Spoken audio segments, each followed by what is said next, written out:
Welcome back, Flyers Nitty Gritty fans, to Getting Gritty with It with your host, Yariv, Wolok, my partner in crime. As always, Vasili, Gianarakos. Vasili, what's going on, buddy? How are you? Everything is going well. It's been a big week for Flyers Nitty Gritty, and just in general, was our first time as a site getting somebody into the press box for an away game. That somewhat happened to be me this time around, so I was fortunate enough to get the opportunity, through you, Yariv, and Jamie setting all that up for the team. So it was really awesome to be in the press box, get to experience that. Get to meet some people that, I grew up watching on TV in terms of media in Toronto. And then also, got to interview Mike Yeo, James Van Riemsdyk, Martin Jones, even get to talk with Sean Couturier. So dream come true, and hopefully the start of more cool opportunities like that. That shit is so awesome to hear because, like, when Jamie and I started this, we are like, one day we're going to be able to send people to games. And honestly, you're one of the only people who've been with the site and like willing to go to a game that's on location, but we did get one approval, which would have been really cool. And this was like when we first started, if the Flyers would have made it, I don't know who it was. Yeah, I forget who it was. If like the Flyers would have made it to some really far game, we had access in Tampa Bay or something like that. Yeah, we like vied for it. So we're getting there. Yeah. But it's so cool to hear that you had that moment, because I had that moment, at least of here in Philly, and it's quite memorable. Like first time you go and cover a game on site. Yeah, exactly. Definitely memorable, and it's different vibe, right? Because I mean, I've been at that arena in the past watching Flyers versus Leaf games, because I live in Toronto. Yep. So definitely different situation to kind of enter the building, awesome. like as media versus, going in as a fan. So it's really cool. And I'm sure there'll be more chances. And honestly, some interesting stuff coming up potentially this summer for the draft. Maybe we might be able to get on location potentially. So that would be pretty cool. And if we do, even better coverage that we're going to be able to bring all of you. I'd even love to even fly out for the draft. The draft is exciting time. We'll see what happens. That'd be fun. But 100%, dude. You deserved it. You earned it. It's awesome. It was a great appreciate that. And one tidbit that I did notice, just like being in, the press room after the game and getting to interview a lot of the players, is you can tell there's just a big sense of like frustration, like a huge sense of frustration between the players. And you can even see that they're kind of getting like they're a little bit over, kind of going in there, getting asked the same types of questions. Because with 5, 6, 7 games left, what is there really to say left about the team? Pretty much everybody knows the situation they're in, the predicament they've been in this season. So I thought that was just an interesting thing to note, that they just seem very frustrated. I don't know if that's going to be, used as motivation in the future for some of those players, maybe to step it up into next year, but I guess we'll see. Other than that, though, I mean, it's been a good week. I got Greek Easter coming up in about 3 or 4 hours, so get some lamb on the spit going. Nice. And there we go. That's what's up. Exactly. How about you, Yariv? You doing well? Yeah, man. Here we have Passover and Pesach and all the stuff here in Israel, and that stuff's like all coming to a head now. It's kind of like spring break here, so there's like a pretty long vacation. I was still working. I'm exhausted personally. It's been a great trip, but just kind of like a tiring one. Yeah. This will be the last episode I record here in Israel until I go back. So I go back next week. And then we'll continue our stuff. And like I said, I already talked to Steve Cornianos. I think we're working on some other people as well. Yeah. We'll announce that. Especially when I have a normal schedule again, we could actually have like guests. But no, exciting stuff. Let's get right into it. Let's just get into Flyers topics. We were both talking about before we started. It's kind of tough to talk about the team right now because like you're just kind of watching them die out throughout the year, and you don't really want to see them win. Like it's better to watch a win, but when you look, it's almost like partying. Like when you look at the perspective, like it's exciting, and then afterwards you look at the standings, you're like, damn, we need the higher pay. That's true. It's almost like you go for a club night. Let's say you had a fun time, but then you spent $250 Yeah, on and you have drinks, a hangover the next day. and Yeah, you're like, was it worth it? I don't know. was the win worth it? Exactly. Yeah. So, but the Flyers did get a win recently. The Flyers break their 6-game losing streak with a win over the Canadiens, 6-3 win. They did lose the game against the Maple Leafs, obviously. They were on a 6-game losing streak. 5-2. Yep. But then actually win 6-3 in a game where, quite frankly, I was like showing my cousin, who doesn't watch any hockey, but he was a highly competitive soccer player. Here in Israel, like very, very talented. And he was just watching and he's like looking at it and he goes, these are two bad teams. He like could see it immediately. He's like, you could just see the way that they're moving the puck. He's like, this is bad. He's like, this is bad hockey. That's pretty hilarious just for somebody who probably hasn't had much experience watching the game. Doesn't know much at all. Exactly, but it's kind of really funny just how even somebody to the untrained eye can look at these two teams playing and be like, wow, they're bad. Yeah, well, he was like he was complimenting on the defense, which is so funny. He was like, he's like, why are they playing defense like that? He's like, play more physical. He's like, it's a physical sport.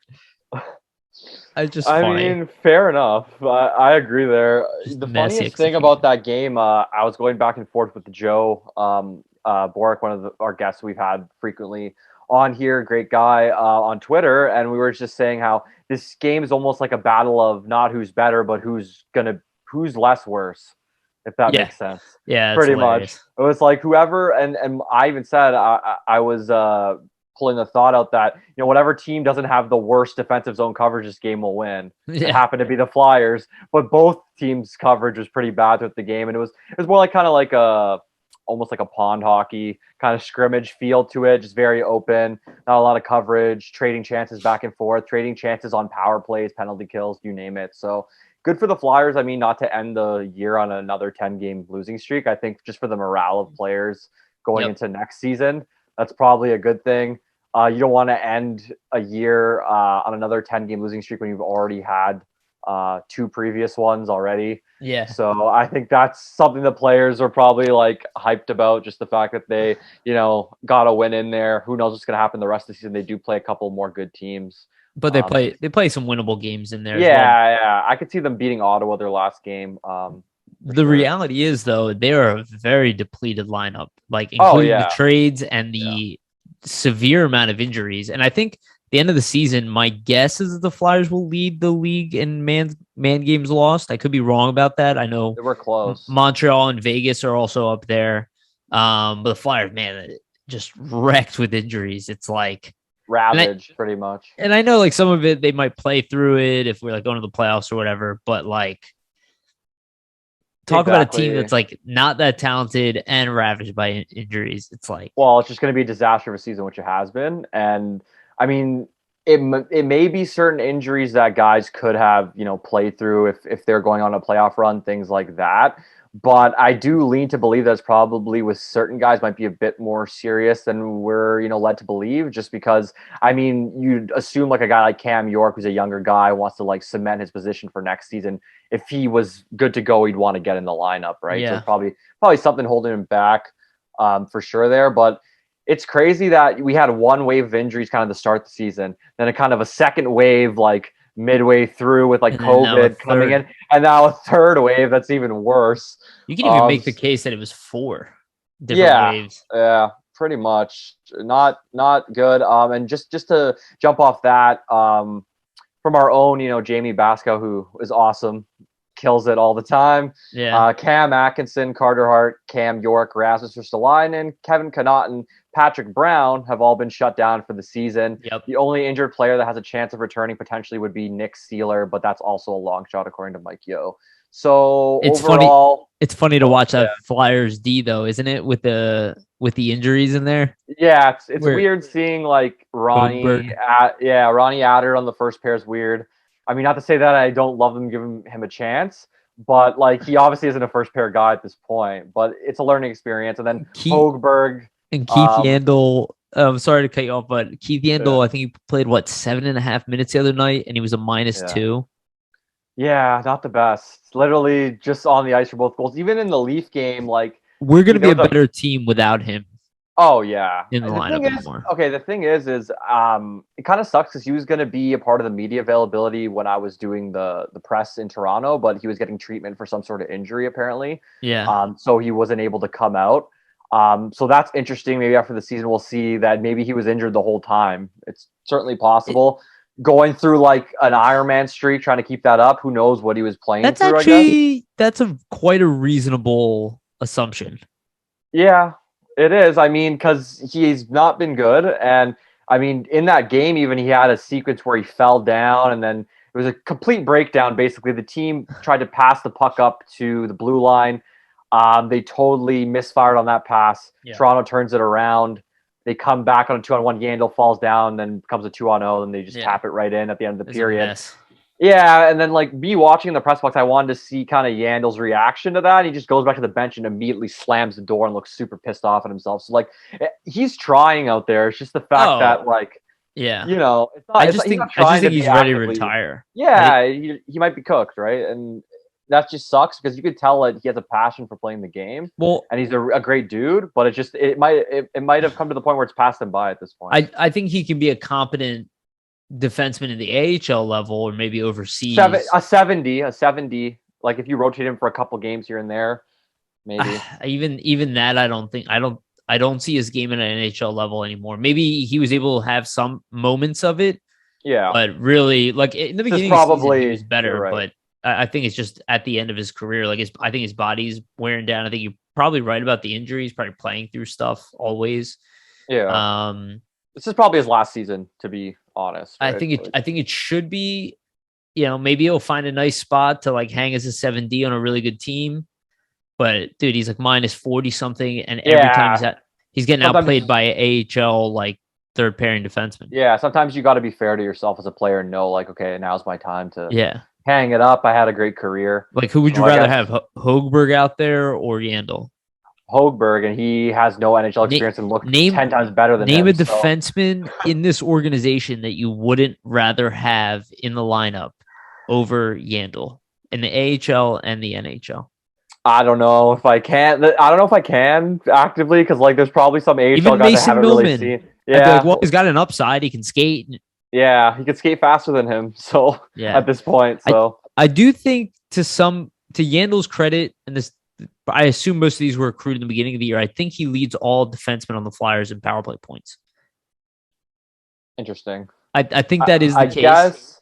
I guess that makes sense just because he's probably had the most power play minutes, which is, in terms of deployment, I don't really know what the coaching staff is doing with that. But it's also, if you think about it, you're also like, well, why is he this guy who's like not NHL level anymore?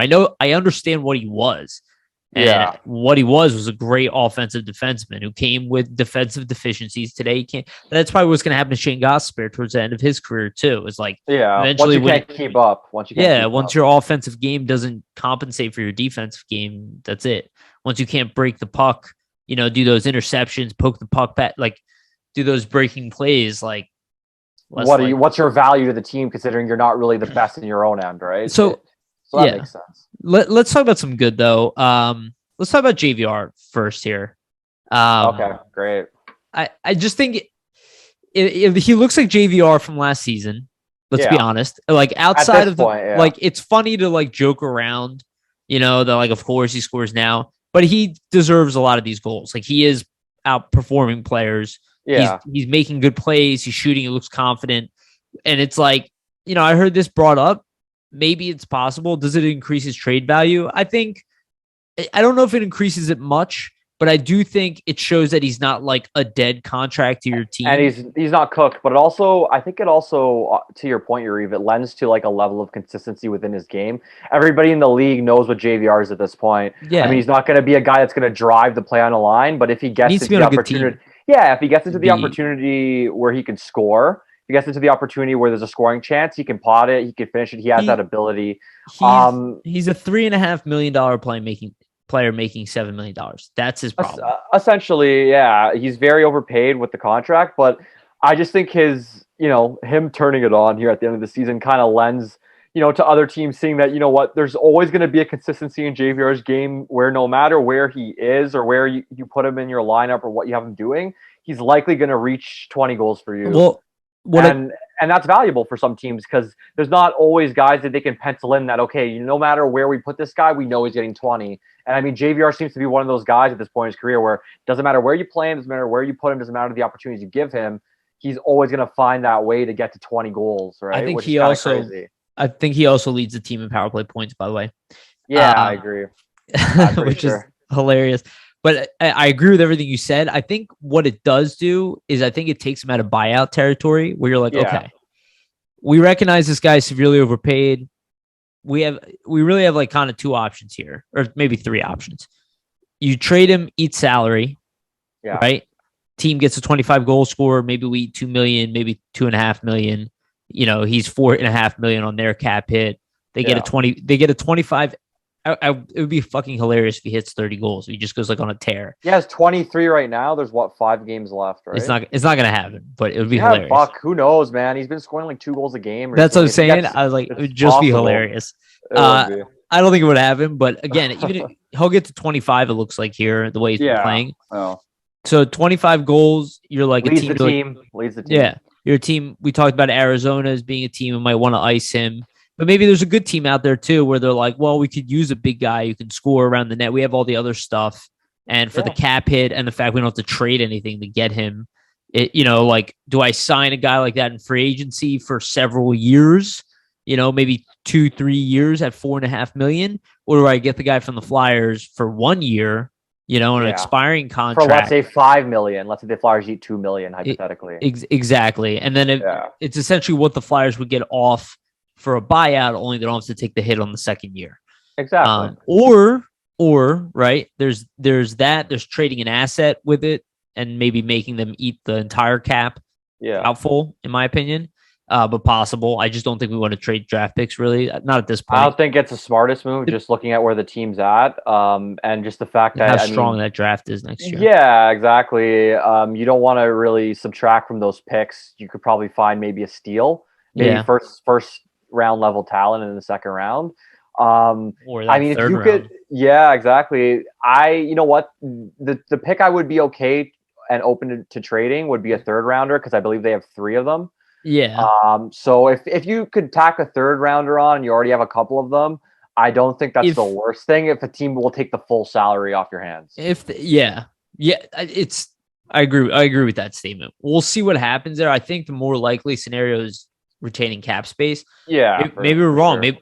Maybe we have to take a bad contract in return. Hold on 1 second. I'm getting a text. I'm getting a call here. I think my cousin. I told you it's nonstop. Oh, that's okay. So, man, where was I? JVR. Oh yeah. So I agree with you. I think the other thought is, do you do nothing really next year? Keep JVR and just wait it out.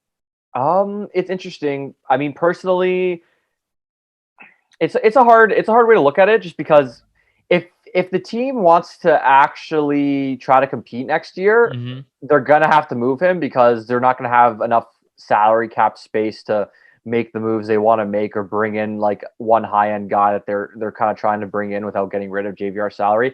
Unless, of course, as we pointed to, last week, they do some sort of trade where they might get rid of like a Lindblom Konechny combo or something along those lines, which I would be totally against. I'd rather get rid of JVR than any of those two guys personally. With keeping JVR, if you were going to, go into next year kind of more of a rebuilding year, it would make a lot of sense to keep him because obviously he's a good locker room presence, a good guy overall, can help with a lot of the young guys coming in and that you're filtering in. And then also along with that, I mean, how valuable do you think he's going to be on an expiring deal going into next season at the trade deadline? You could probably get a decent value for him, probably get a first round pick 100%, and then probably something added on as well. You think so? You think you get a first round pick for JVR as trade deadline? Oh yeah, I think of it's course. Too much. You don't. I think somebody will give it up though. If you just look at, how he's playing. It depends how he's playing. I mean, if he's, I mean, like in the sense he's playing the way he is now. Yeah, exactly. But we'll see what happens. I mean, people say like, okay, you might not be able to get something like that for him, or you may not be able to, recoup a first round pick for him at the draft, let's say. But I just think established 20-goal guy, good on the power play, going to a playoff run, like teams will end up paying. The bidding will end up making him, get something decent for the team. So if you hold on to him, you can recoup. If not, I mean, you can get rid of salary and sign somebody. Personally, I'm in the boat of get rid of him now, if you can. But we'll see what the options are. Yeah. I'm also in the boat of get rid of him. I honestly think at this point we actually have a log jam. I do think Lindblom is susceptible to getting traded as well. I brought that up. I'm not rooting for him to get traded by any means, but just looking at the lineup, the type of players that you need on this team, that if you really want to get rid of cap space, he's going to be a UFA, I think, at the end of his contract anyway, in a year from now. And the fact he's been on the fourth line recently, I mean, that you have Noah Cates, you have other guys coming up. It doesn't include guys like, again, Jay O'Brien's coming next year, but like there are still other guys. There's Theo Radcliffe. That's funny. 76ers reference. Isaac Radcliffe in the minors as well. There's other young guys coming to this team. So I don't think it's necessarily we have to replace him or anything, but just with the Flyers holes, I don't know what's going to happen. I'm not jumping to move him at all, especially with the fact that you have to probably play Lawton at center. And you want to get rid of JVR. I'm personally, and when he was in his prime, I guess not his prime, but when he like pre-cancer, he was very, very, very good to a winger. So and we were surprised at the what he got picked at. And I mean, let's be fair. I think he has about 12 or 13 goals this season, but I'll confirm that for Lindblom. I mean, 12. I think it's 12 goals. Yeah, and he's been playing on the fourth. 14 assists. He's been playing on the fourth line for the last 15 games or so. So, like, I'm imagine with a team that's not scoring at all. Yeah, so imagine, he's not a playmaker. Imagine he was on the first line or getting the minutes that Cates has been getting, or like one of those other young guys. He'd probably have around 15, 16 goals instead, arguably, or so. Think about just what happens when Coots comes back, and then all of a sudden, all of the depth down the middle changes. The scoring prowess changes. Yeah. You slot guys like Farabee's playing middle right now. You slot guys back like to their natural positions, I guess, and hopefully you can have more of an attack offense. A guy like Lindblom on your third line is exactly what you need, more than a guy like JVR, who's really a guy you're paying and you were hoping would be a top six forward. At this point, with Tippett in the mix, Bobby Brink, who we'll talk about here in a minute, TK, Cam Atkinson, Joel Farabee. I mean, you had not much room, really. Yeah, you got enough guys in your top six. JVR's role, not so much needed. Now, what the Flyers lack in that top six is an elite, true game-breaking player.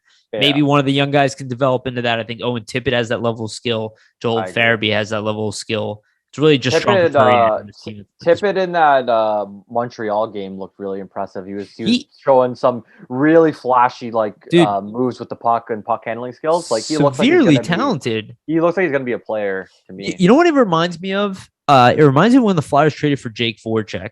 He was a top 7 pick. I think he was number 7 pick specifically. Yeah, so he was. And Tippett was 10.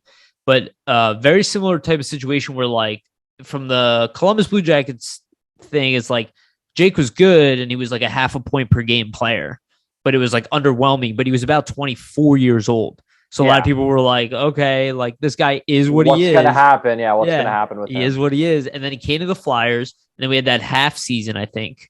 It was a lockout season. Yeah, and then he was a point per game player that entire year. And then I think that was the season when he came in. It was Yager's first season with the team, and he kind of learned from Yager a bit, and it was a good mentor for him. Yeah. And you know what?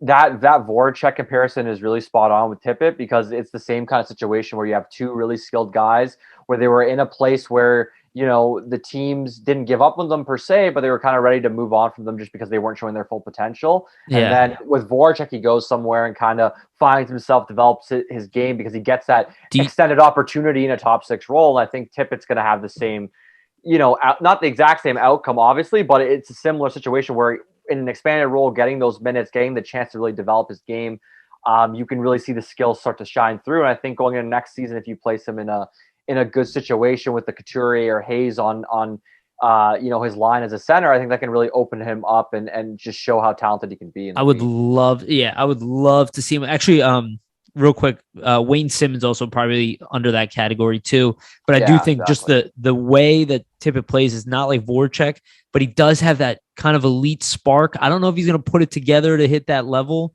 He's definitely middle six caliber today. Yeah. If he can like over a full season, I think he could for sure get 20 goals. He started the year at 22 years old. He's 23 years old. And so next year is his 23 to 24-year-old. That's like before you really turn into the player you're going to be. So realistically, if he makes like a jump next year where he puts up 20 some goals, like we're looking at something potentially really. That's a good sign. Yeah, exactly.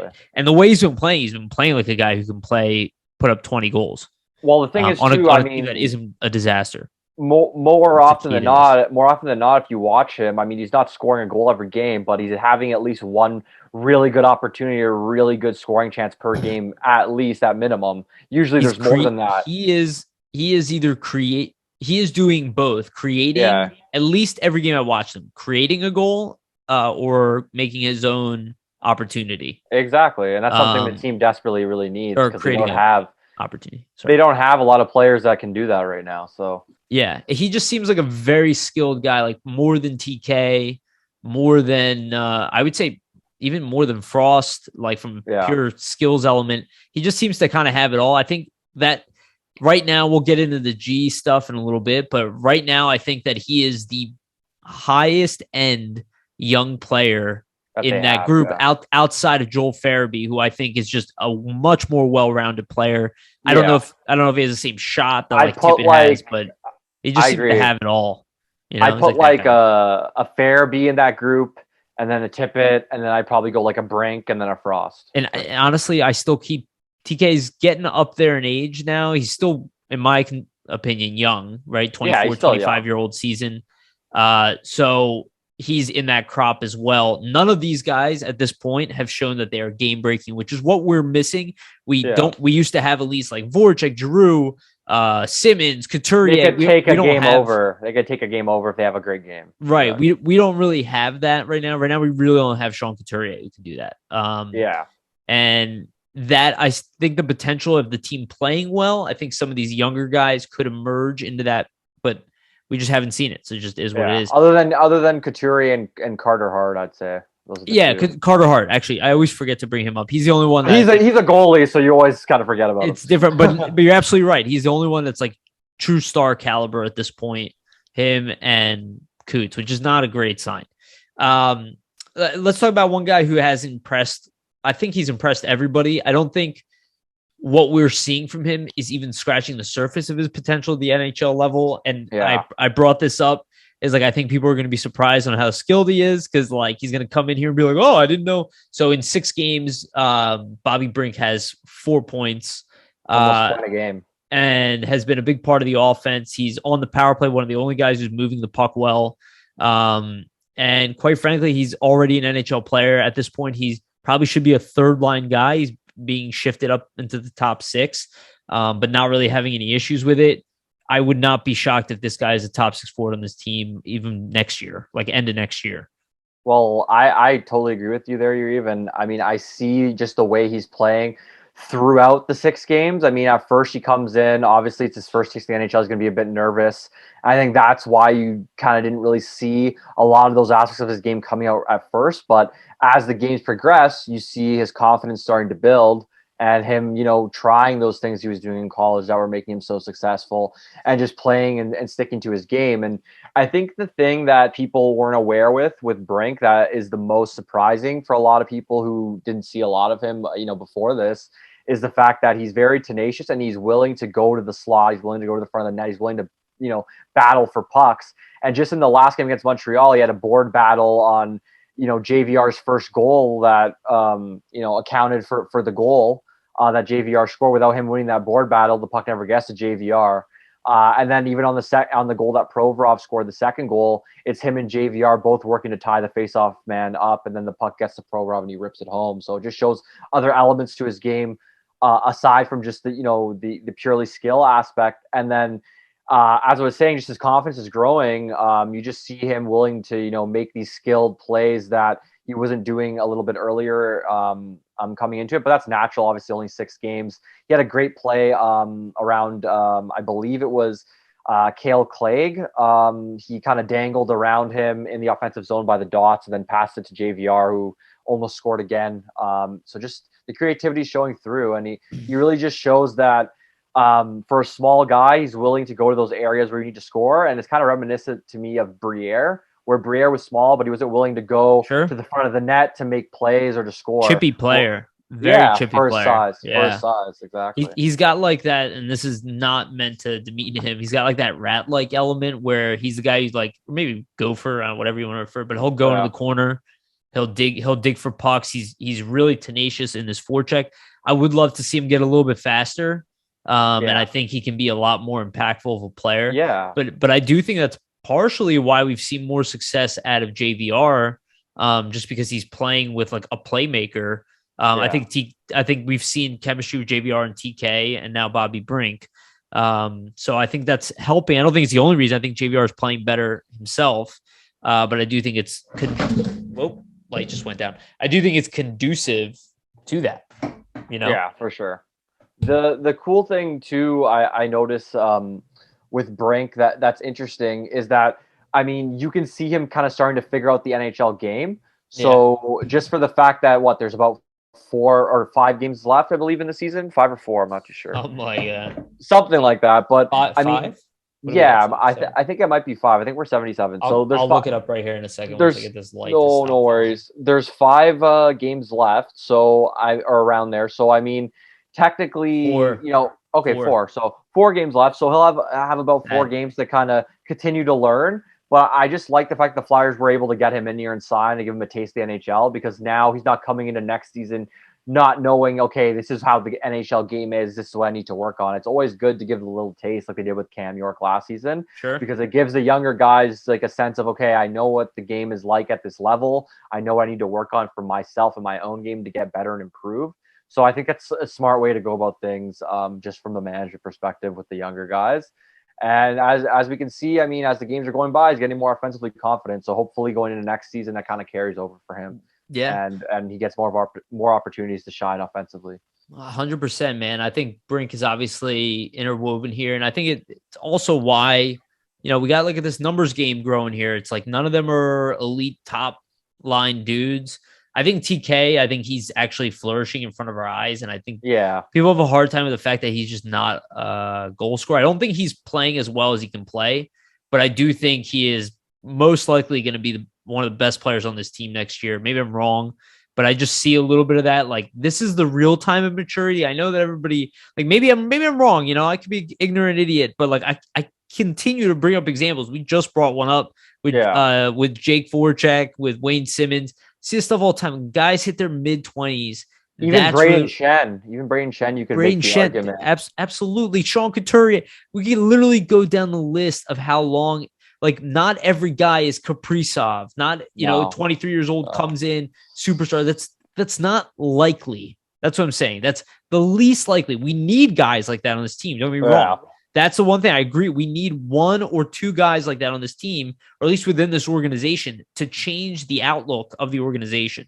And I think we're going to get one in the draft this year. So we're not that crazy here. I think it's just really we're lacking. Really, this team doesn't play very well, like as a unit. And I still don't think that it's like an overall talent thing. I think it's still a problem where we don't have some talent in some areas, but we shouldn't be at the bottom of the league. We're not structurally; they're just not on the same page. I'm not sure why that is. I mean, when they are, they look much better. Yeah, I think it's probably to a sense where, a lot of the times with these guys, you saw when Mike Yeo came in, after a couple of weeks of settling things down, they got some more structure to their game, and everybody started getting injured again here recently, and then they kind of lost the structure again. A year of shit, dude. Yeah, a year of shit. So as a player, I mean, to keep the morale up and keep to your game and keep to that structure going to be hard, especially with new guys rotating into the lineup in and out all the time. You're not exactly sure where they're going to be on the ice. You're not sure where they're going to be coming into the system. So that's going to play into effect on how tight you play on a night-to-night basis. I mean, the injury problems, even though it sounds like an excuse from the team, and we don't want to make excuses for them because we've done plenty of shitting on them this year, but it's just a truth and a reality. I mean, when you have that many injuries and you're bringing new players all the time, it's hard to stay on the same page structurally. Like I totally agree. It's not an excuse from a standpoint that like the season shouldn't have been an utter disaster. Yeah, but it's understandable, like what Vegas is going through to some degree, right? Or like that, like we should be 80-point team. Yeah, on the playoff bubble, like kind of where Vegas. Yeah, and be like, oh man, if we had those, we didn't have all those injuries, could have made the playoffs. But no, this is like a collapse where people coming into the lineup are not doing a good enough, or they're doing a better job than the guys who are in the lineup, which is also a problem. Let's talk about some stats that you pulled up. I'll let you go through the first one if you want to pull it up here. But we mentioned Travis Konechny, and you pulled up some interesting stats about Brayden Schenn. Do you want to go through that? Yeah, sure. So just first to mention, just with Konechny, and I just want to pat ourselves on the back a bit here, pump our tires. We kind of, we kind of brought up a few weeks ago that we thought Konechny was going to, hit 50 points and then likely, lead the team in scoring or be close to it. So right now he's at exactly 50 points.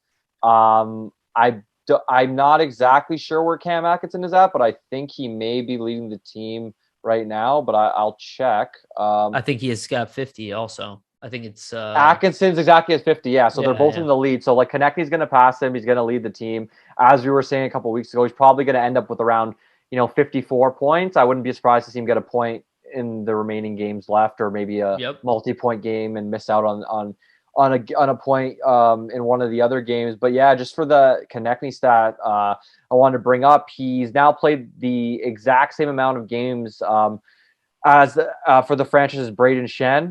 Shout out to Alexander Appleyard because this isn't my stat. He's the one who posted on Twitter. So 424 games played for Konechny. In those 424 games, he has 109 goals, 160 assists for 269 points. In the exact same amount of games for this franchise, Brayden Schenn had 109 goals, 137 assists, and 246 points. And most people probably thought that Brayden Schenn was more of a goal scorer than Travis Konechny, correct? But they have the exact same amount of goals scored for this franchise in the same amount of games played. And about the same start to their career, right? Yeah, 19. Exactly. And Konechny has he has about 23 more points in the same amount of games played as Brayden Schenn. And you know what? People hated on Brayden Schenn when he was here, and I think a lot of people forget that. Yeah, exactly. People hated on Brayden Schenn tons.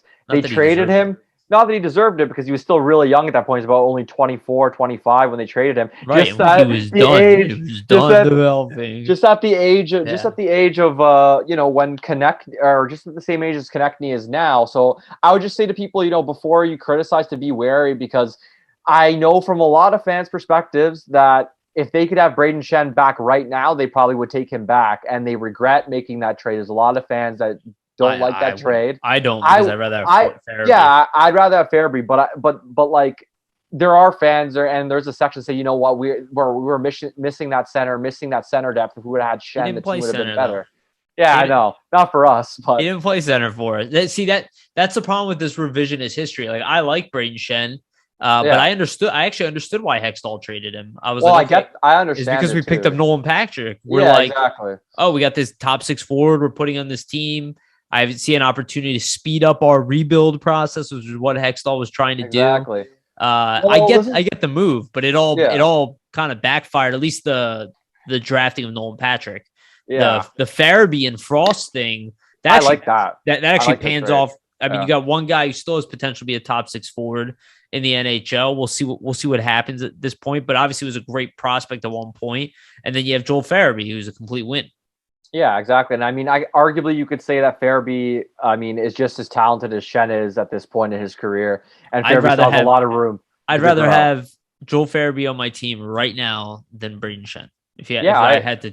I agree with that, just because in the long run it makes sense. And Farabee, ultimately could score almost just as much as Shen. I mean, Shen has 24 goals this season, and Farabee has 18, so it's pretty close. You know, I will say something about Braden Shen, which I think he doesn't get enough credit about. The year like that we traded him, essentially, I would say like around those years, like the 24-year-old, 23-year-old, he started becoming a lot more physical and having really great physical presence on top of being like kind of this two ways, like kind of weird. He was more of like an everything forward. Like he wasn't elite at anything, but he was very good at everything. Exactly. You know, like he had a really good shot, but he wasn't a 40-goal scorer. You know, like we could literally use him in any portion of the offensive game, which is why he was so diverse.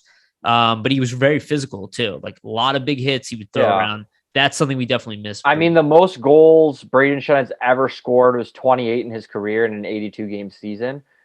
He had, 25 and 71 as well. So he might have been able to get to 30 if he wasn't hurt that one year with St. Louis. But I mean, the crazy thing, and I think the reason I want to bring it up is just that, people kill the Flyers for getting rid of Braden Shen, and they don't really look into the trade that often, really, to look at, okay, this is who we got back in Farabee and Frost. And we would both agree that the Flyers won that trade. At least I would say so. Or, I would say the Flyers won it outright, but it's a win for both teams. It was a win for both teams. We had to eat the cap with Yuri Laterra coming back. They won the cup. They got what they wanted. They paid a high price. We got the young guys exactly back in Farabee and Frost that have the upside. But I think the thing and the major point that I wanted to make is that, people always kill the Flyers for getting rid of Shen. And now people are, killing TK. Yeah, but it's going to be the same reaction once he goes somewhere and starts to have success. And it's not even. I don't think we're trading him. I don't think we are, but there's a lot of more pro. I mean, personally, my perspective, Yariv, I wouldn't trade either of those three guys. Keep them. You've built them up. You've fostered their development at this point. Trading them now would be asinine. You're just giving up on all that you put into them. So if there is, it doesn't make a lot of sense. If there is that elite young star player that you have to package TK for, I can understand that. And at that point, I'd be like, okay, well, that's even a trade that I would have to look at. I would agree because I'd be stupid. Like the Jack Eichel thing, I brought that up before. I would have packaged TK and Patrick for Eichel.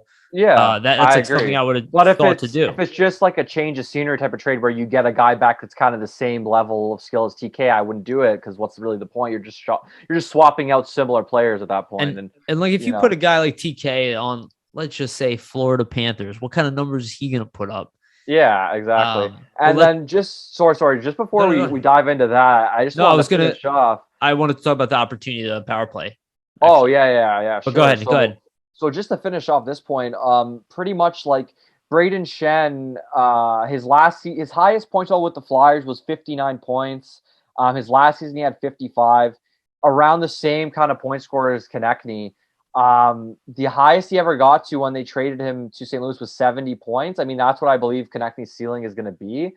So technically, he already hit that pace when he was an all-star. Yeah, exactly. So that's what I mean. Like, technically, you trading him at this point, I mean, it just doesn't make a lot of sense. And it's just going to end up being the same situation. See, that was the main thing. And I just think it would be a mistake. I think the ceiling thing is like weird, right? Like, I agree with what you said. Like, I understand what you're saying, right? Yeah. But it's like, if you throw TK on a line with McDavid, or Draisaitl. Totally different. but that's what I'm saying. Like, if you put players in a position to succeed, their numbers can increase. We'll talk about that with Claude Giroux.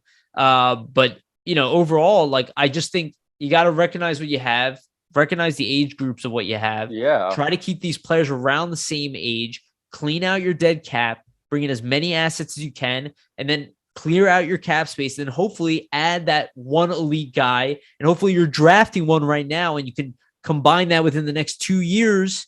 And then you really have something cooking. And then all of a sudden, at least you're changing momentum. You might not have a Stanley Cup contender, but you have a team that's now officially a bubble team. You're in the mix every year. And you have assets, and you have young guys in the system. Like, that's what you need to do. Yeah. You need to, like, move forward, take a big step forward, but then also have more stuff coming. So just that first year of rebounding is, okay, great.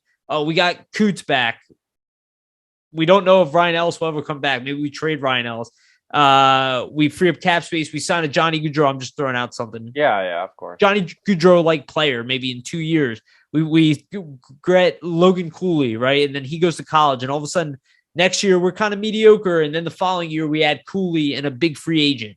Like that's a way to change a season. Oh, 100%. And then at that point, I mean, when you're a team like the Flyers, until you get back into that playoff mix, once you make it with a goalie like Carter Hart, anything's possible, as you could see with the Canadians a few years ago. 100%. Goaltending is the most important in the playoffs. So he'll be like, if you have an elite guy, anything can happen for you there. I think if you don't overstep your boundaries in this offseason, you can set yourself up for success. Yeah. And again, you have that huge draft in 2013 as well.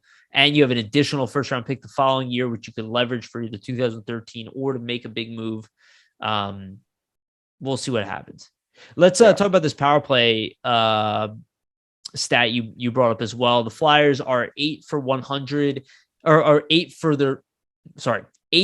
their last 100 opportunities, and overall have 27 goals on 222 opportunities on the season. Is this so? Just based on that, is this the worst Flyers power play you think you've ever seen? Yes, I agree 100%. I just wanted to put it out without there. a doubt. They are the least effective power play I've ever seen.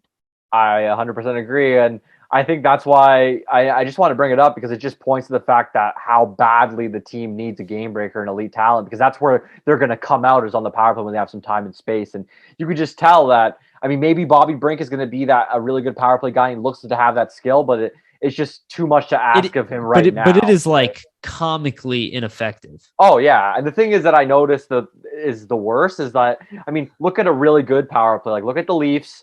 Look at Colorado, look at Florida, hypothetically. Yeah. You see that once the puck moves, they don't wait. The players are always rotating, moving around. The Flyers They're just creating openings. They're just standing there. And I just wonder, like, if you're a coach, like, are you telling these guys, okay, like, stand right here and never move and fucking let's pass the biscuit around? Because, like, I can't believe that that's what they're telling them. So are the players just oblivious to, like, moving around? Or I don't understand it at all. Dude, they're just not good power play players like that. It probably just is that. They're just probably not good power play players at this point. And they need somebody else that is on that power play they can facilitate the puck through. And then with Giroux being gone, they're kind of unsure of who that guy is. I'm hoping that going into next season, let's say you sign a Johnny Gaudreau, hypothetically, he becomes that power play guy for you. Then you have him kind of working with the Cam York. I mean, they need a lot of changes there, because I think that's a system thing. Though. That needs to be. It is. You need to overhauled. Like it's cool if it's like not scoring, but at least show something. It's not generating offense. It's not showing anything whatsoever. That's the problem. Arguably, if you look at that last Montreal game, Montreal had more scoring chances when the Flyers were on the power play than they did at even strength. They were trading chances, like they had odd man rushes, breakaways. Like they have to find a coach who specializes in power play at this point. Like there's no way around it. You had Joey Mullen; he was an all-offensive dynamo player, so he applied his methodologies as assistant coach. It worked here. We need somebody else like that. Yeah. Not a Michel Therrien. Sorry. I mean, like he's not an offensive coach. Daniel Briere as a special assistant. Make that the part of his role too. Like, fix the power play. Well, I mean, because you know what though? That's the thing. If the team is looking to contend next season, their special team. It has to start with that. It has no way around it. They can't make the playoffs with worst power play in the league. I believe that they have. And what are they, top 5 or bottom 5 in PK as well? Let's they're horrendous. Let's theorize here. And again, this is a complete theory. Doesn't mean I'm saying this is gonna happen. Let's say the Flyers move to 15th in both categories. Okay, power play and PK. So I'd be satisfied. Dramatic improvement. Right, it's an average team in the league in special teams. You add the healthy bodies back. Obviously, would take that as well. Right, like Coots has to come back and brings up the PK. Everything. Get a new coach in there, the whole thing. How many more games would we have won this year if our special teams was just middle of the road? Middle of the road. Probably 15, at least 10 games. At least 10 to 15. At least 10 games. And then you're talking about a bubble team. Like our special teams are so bad that it literally destroyed us and knocked us all the way to the bottom of the league. They are atrocious. The worst I've ever seen them perform. I don't think it's just a talent issue. I'm not saying we have the elite talent to be at the top. Again, I said halfway through the rankings here. But the execution of it is also just dog shit. And like they're just not sure what to similar do. crew and a better PK the following year. They just seem confused, honestly, especially on the power play. Like they don't new know where coach to is go. coming, dude. Let's be honest, new coach is coming. Sorry, Mike Yo. Sorry, everybody. But there's no choice. That like Fletcher doesn't have a choice. Like you have to. Got to find somebody who can change the tone of this. I'm sure plus that's a mandate from above. I'm sure that's a mandate. Like new coach is on the list. Big name. Like there's so many. We talked about it. The new coach is a huge part of this. Making some kind of staff announcement, right? Also big. Drafting a top end player in this draft. Getting rid of salary or re-signing key players or signing a UFA or trading all. Like you have to start changing the attitude of the team. That's a ton for them to do, and then who even knows about the Ellis situation? They might have to replace him because I was just about to bring that. So let's talk about that a little bit. So Coots, you were even saying, right? Coots is traveling with the team. Great sign. He looks good. He was even last practice. He was him and Sealer were like the extra D pair. I was actually thinking about it. I don't think they're going to do this, but it would be cool to see him play in the last game of the season just to touch the ice before the season ends. But I can't see that happening. Think though, you know what? If they were like let's say these last 5 games, if they need to win like 2 of them and they got into the playoffs, hypothetically, Couture would be in right now and playing. Sure. Well, my thought more is like maybe just let him touch the ice because he's not going to. Well, I guess he's got an off season. He could play in tournaments and stuff. Never mind. Yeah. Tournaments have scrimmages. The players get together and stuff. But you just for morale thing, see him touch the ice at the end of the season. It'd be cool if they put the C on him. He plays the last game of the season. That'd be kind of cool. No, people would still be really pissed. I think. All right. I know. But yeah, so Coots obviously here. Looks travel good. With the team. So are we at the point right now where we're expecting Ryan Ellis trade? Like personally, me, I don't know. That's where my head is at. I'm 50-50 on it. Really, like it's because you know what? I was having this discussion with one of my buddies the other day, who's a big Capitals fan, and we were talking about this because he really liked that move initially, but like he's heard about all this. Ryan Ellis is a good player. Yeah, exactly. He's heard about this and being like, well, what's going to happen with Ellis going in next year? Because if the Flyers can't get him back, then they're probably going to be just as bad, right? Yeah. Unless they replace him in some way, which is, very accurate description of what's going to happen most likely. So personally, I'd like to see the guy back. Seems like a nice guy. I don't think he's actively like trying to not be a part of the team. I think that is all bullshit, to be honest. Like all those reports that, he doesn't want to be a part of the organization, doesn't want to be a part of the Flyers. I don't really buy that personally because he hasn't even been on this team for more than like a year at this point. I just think it could be a frustration with the fact of his own health that he doesn't really want to be around because maybe he isn't used to the media presence just in Philly versus how it was in Nashville. That could be a possibility. I think his career is in jeopardy. In jeopardy, yeah. I was going to say the same. So, I don't know if they're going to trade him. The thing is, it's hard as a player because if he retires, he has, 4 years left on his deal? It goes to Nashville. Yeah, I know. Well, the cap hit, it goes to Nashville. It doesn't matter, but it's no. The thing is, it does matter. No. Well, it's not a 35 contract, so it doesn't matter if he retires. True. If he retires, he's off the books for whatever he retires for. You're right. So it's more like on him. It's like if you retire at this age, like you're not getting paid the $6 million. Maybe through insurance based on the injury. That's possible. Well, it would be more likely the case of like an LTIR type of situation. He'll get paid every year, fail his physical. That's what I mean, right? So I feel like it'll be like an LTIR situation. I don't know if they'll trade him if he can't come back. Because I personally think the only way he gets traded would be if he can come back, but he just for some reason doesn't want to be on the Flyers or around the organization, which I personally believe is bullshit. So I do think it's weird that he's not there for picture day, though. I really do, because that's like you really just had to like show up and just be like, hey. Well, fans, they said he was getting treatment that day. Yeah, and look, that might be 100% true. I just still think it's weird. It is weird, yeah. But maybe weird just because the situation's been so weird that I'm looking too much into it. And maybe that's. What do you think? Like, do you think he actively doesn't want to be around the team? Because it's like some rumors that are going around. I think it's overblown. I think it's very strange to go from, wow, Provorov and Ryan Ellis are bonding like crazy. They're in the gym together. They're working out together. He's excited for the season too. Ryan Ellis never even wanted to be here. Seems like a leap.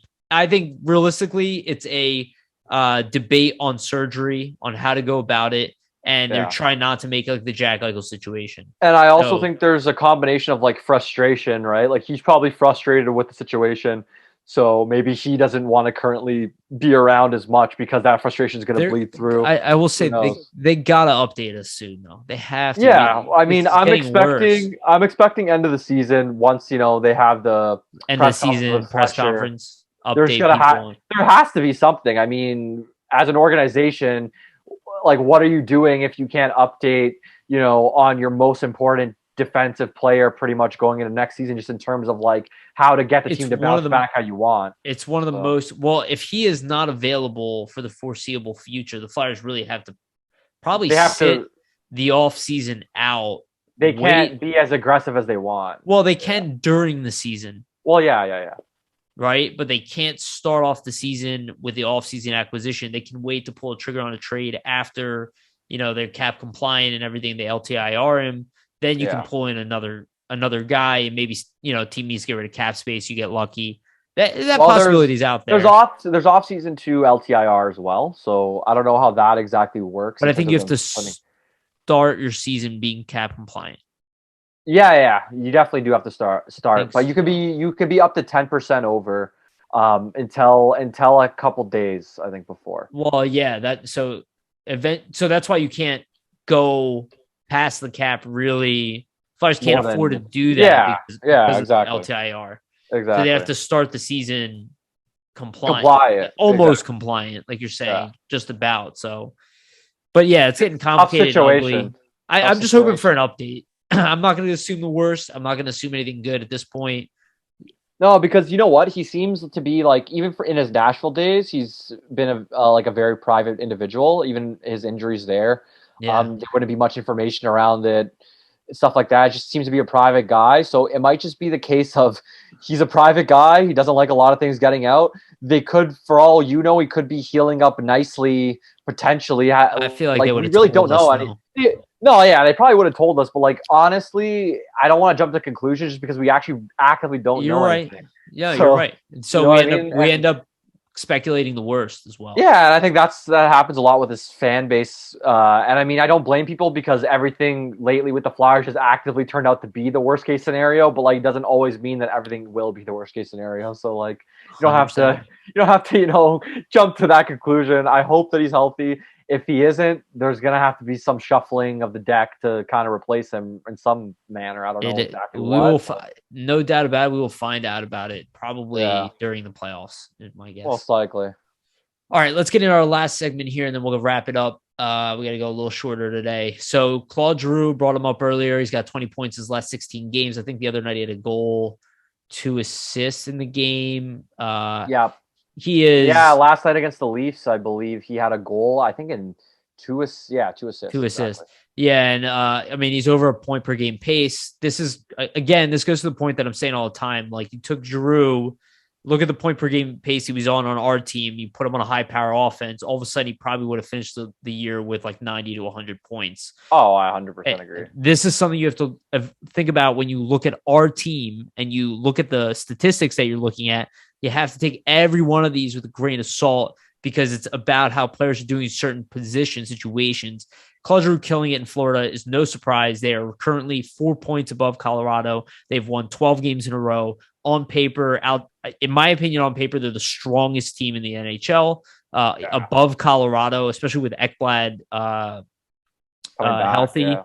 But I think Claude Giroux, like, none of this is shocking. Depth is insane. I expected above point per game pace from him when he got to Florida, and so did I. I mean, he's playing with elite level talent. What have we seen Claude Giroux do in the past when he plays with the Jake Voracek, Sean Couturier, usually be a point a game player? It's really not that surprising. I mean, like, we both knew he was going to be good. You know what it did have me thinking about, made me kind of sad, and this is a criticism that should be on Hextall.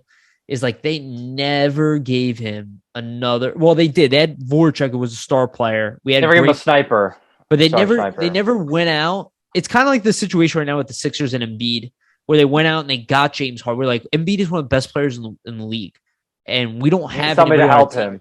Yeah, we need like the Flyers did do that back in the day. They went out and got Chris Pronger when they already had Timonen and Coburn, and they're like, "Fuck it, we want the best defense in the league." Like, we're not in the position to do that. But when that time comes, this team better make that move, and that's why I'm saying, like, we take a step backwards here for a year. We're not really going to get that much better being that aggressive.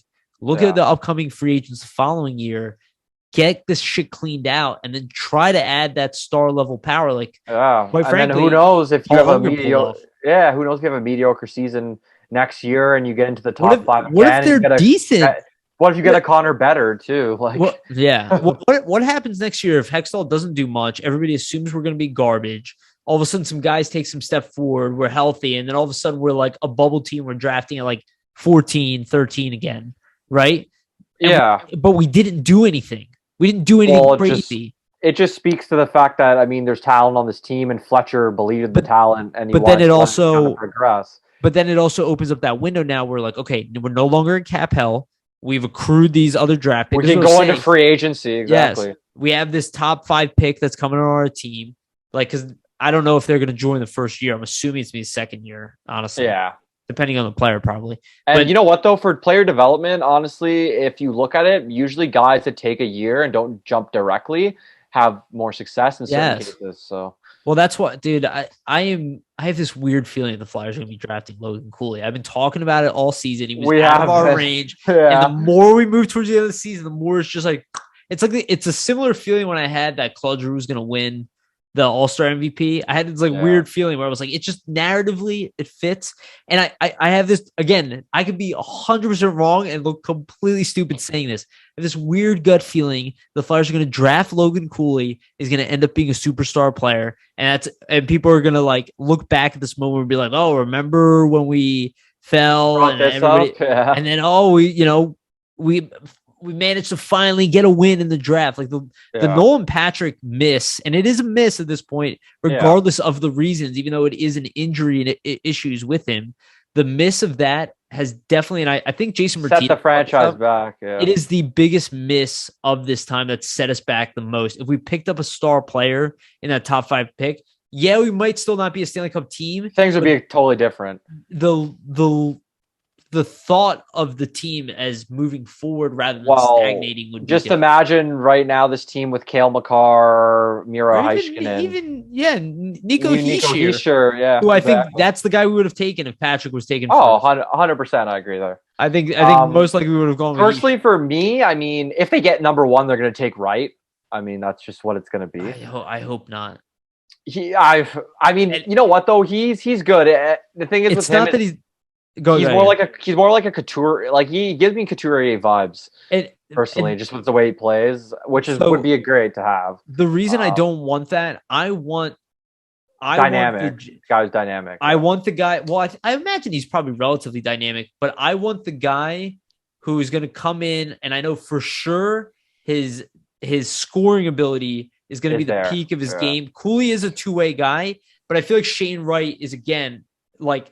More defensive oriented. Maybe he's an Eric Stahl, or maybe he's a Jordan Stahl. Yeah. And I'm like, I don't want a Jordan Stahl. I want an Eric Stahl. If he turns out to be Jordan, then the Flyers kind of didn't miss, but they didn't get what they needed there. Where Cooley seems more like a Barzal. Actually, maybe that's more Savoy. Yeah. Maybe I don't even know. Like, Cooley to me seems like another Claude Giroux. Well, I'm hoping. Well, I mean, from what I'm seeing or what I'm thinking, like, I think just where they're drafting, they're going to get the opportunity, because I'm not going to pencil them in for number 1, but they're going to be likely drafting either 4th, 3rd, or 2nd at this point. That's what it's looking like, hypothetically. If they win the lottery draft, they can get 2nd. I don't think they'll fall to that point, but no, exactly. So it's probably going to be 2nd, 3rd, or 4th. Yeah.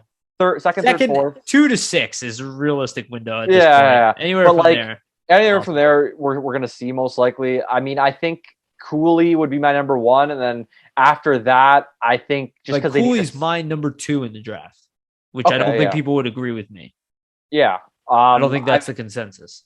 I mean, if they get number 1, I'm going with Wright. That's my personal opinion. But if you're not number 1, and then I'm going either Cooley, Savoy, or then Nemec. Those are my 3 that I would go for. I just feel like with Wright, what I'm concerned about is Wright is a guy who developed earlier than the other guys, which is why he was so much better than everybody. But then things balance out a little bit more. And because he might not develop like later on as they may. Cooley wasn't really on the radar till like halfway through the year. Then all of a sudden he was like a top 5 pick.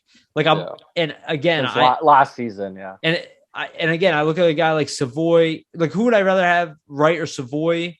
I don't know. Like, I'm kind of like looking. I'm kind of happy we are where we are, and that we don't have the first overall pick because a lot of options. I want that guy who's a star, because it doesn't look like Shane Wright actually has a higher ceiling than the other guys. He seems like he has a very high bottom and a high ceiling, or high floor and a high ceiling, where the other guys have a lower floor and also just as high of a ceiling. That's kind of what it seems like to me. I've heard people say it's not a good draft, but then I listen to Steve Cornianos and the fact that he talks about— It's a good draft. He was talking about anytime the U.S. Hockey League, the U.S. Development Program, they have like through the first 45 picks, they have like 10 dudes. Yeah, that's crazy. We're going to get drafted, which is like, they have like 5 first-round pick at least in the first 15, they have like 5 guys. Another reason why Cooley's a good pick, just because that's the best of the crop. Exactly, and they're all good, pretty much. So like, draft is going to be exciting. I mean, hopefully we're going to be there as a website. That would be great if we get the chance. Back to just to end off, just a couple more stats I had just on the Giroux stuff. I just thought this was a funny stat. Yeah, I saw Giroux is the first player in NHL history to be a part of a 13-game losing streak and a 13-game winning streak with 2 different teams in the same year. I just thought that like that is like hilarious, just in like the parody of like the Flyers to like where the Panthers are. I just thought it's very funny. It's night that you couldn't say more night and day. Oh yeah, you know what I mean? Then another interesting quote, and this is gonna get the Giroux shouldn't have been captain people going, but I just thought this was interesting. But the Athletic asked him, one of the reporters, I think it was Kevin Kurz, I believe. Okay. Said that Giroux is playing more freely in Florida without the C and without that added pressure. And I guess he asked him that question on playing without the captaincy, how it feels. And he said, you're not overthinking every little detail possible out there. You go out there and you just play the game. So I wonder, I mean, I think Giroux definitely could handle the captaincy, was a good captain. I think the criticism of him being a bad captain is very overblown. I think he was a great captain while he was here. But I do think it speaks to the point that maybe at first he wasn't ready as a young guy with that captaincy, and it kind of took him a little while to, understand how to kind of play on the ice and just carry himself as that captain. And I think I just want to bring this up because I think in the future the Flyers should be wary of that, and just I don't want them to burden another young guy. I think Couturier is the guy to go with. He's been around. Don't give it to Joel Farabee because he looks like he's going to be the next star of your team. You know what I mean? And like burden him with that. I think in Farabee's case, he's got the character to be a captain, but this is the same thing I was saying, like when the Edmonton Oilers, I've said this over and over again, when they gave Connor McDavid the captaincy immediately, I'm like, you're essentially saying we have no identity as an organization. You have to come here and create it. And you're the best player. Exactly. You're the best player. You're also a kid, and you have to go in there and now lead men your like first year in the league. Yeah. Which again, I understand how special the player is, but why are you adding the pressure onto the situation? And people don't realize how hard it is to do that, because even when Giroux was captain, what was he, 23, 24 max? Yeah, so like we're giving still a kid, 28, right? Which is, I think he's either 28 or 29. So like he can handle it. I mean, he's been through the rigors. He's a veteran. He's had 10 seasons in the league. It's not like a guy coming in who's only had 2-3 seasons that he's your best player. Then you just throw it on to him. Right? Exactly. It's a different situation. I think that's the best way moving forward to, foster more development with the young guys, is giving it to a guy like Couturier, because he's been there, done that. He's been a veteran. And I just think, giving it to a younger guy, how they did with Giroux, it's not necessarily going to stunt players' growth, but it's going to add to that pressure, like you were saying, when it doesn't need to be. So I just think that was a telling quote from Giroux, that maybe he did feel that early on, which, I mean, I don't blame him, because it's a hard situation to be in as a 23-year-old guy leading men. I think that everybody feels that weight. I don't think has anything specific to him. I think it's the reality that it's just more you asked him a pretty obvious question, he's like, yeah, obviously there's less pressure on me. So I can, but again, he put up those numbers here in Philly too. with the captaincy. Those numbers are inflated because the team around him is a lot better and executing at a high level. It's like I don't know. I just don't feel like it's rocket science. Like more good players equal more points. More scoring opportunities, more chances, more everything. The tougher team you are to defend against, the more points your team puts up. Pretty much. So hopefully we have that kind of year next year. All right, let's wrap it up here. Vasili, anything you want to tell people about? Yeah, so I am currently working on a Bobby Brink article, just kind of diving into his tenure so far, just his little cup of coffee with the team. So by the time this is out, that'll already be up on Flyers Nitty Gritty. So check that out. I really appreciate it. And just wanted to say, I mean, been writing for the site since July. It's almost a year at this point. So just for the opportunity of getting to go to the press box, getting to do all these cool stuff, I just want to say thank you. Without your guys' support, we wouldn't get the chances to do all this awesome stuff. And just keep supporting us. And we're gonna have some even more cool stuff over the summer and things like that. And hopefully our next episode, I mean, it'll likely be probably, I think, after the season is concluded. So we'll maybe get like kind of a wrap up and kind of look into, our overall thoughts on what happened this year. Word. Yeah. And again, you deserve it, man. It's an awesome moment for the site, for yourself, and for everybody involved. And hopefully next year it'll be a more pleasant game that you go to. Yeah, definitely. All right, everybody. Thank you for listening. Really appreciate it. Please like, subscribe, comment. Also give a shout out to our sponsor, Jim Steaks. And I did forget this time completely. Go get a cheesesteak. Please go get a cheesesteak now. Get a cheesesteak, get a cheesesteak, get a cheesesteak, get a cheesesteak, get a cheesesteak, get a cheesesteak. Please get a cheesesteak. Please get a cheesesteak. Yeah, Jim Steaks, 4th and South. Check it out. And yeah, just thank you. Please like, subscribe, comment, share the whole thing. Again, I'll be back in the United States. We have some guests working on. Steve Kornianos will be on. We'll start doing some draft coverage. We'll get deep dive into that because especially as we get up there and as the season ends too, we'll have some more time to kind of like, I'm gonna go back to try to watch some prospects and get wrapped around into draft mode. So get all wrapped into it. So then inevitably get overly excited. Exactly. Yeah. All right. Thank you again. Thank you, everybody. Again, we love you. Thank you. Comment, do everything. And remember, always stay pretty.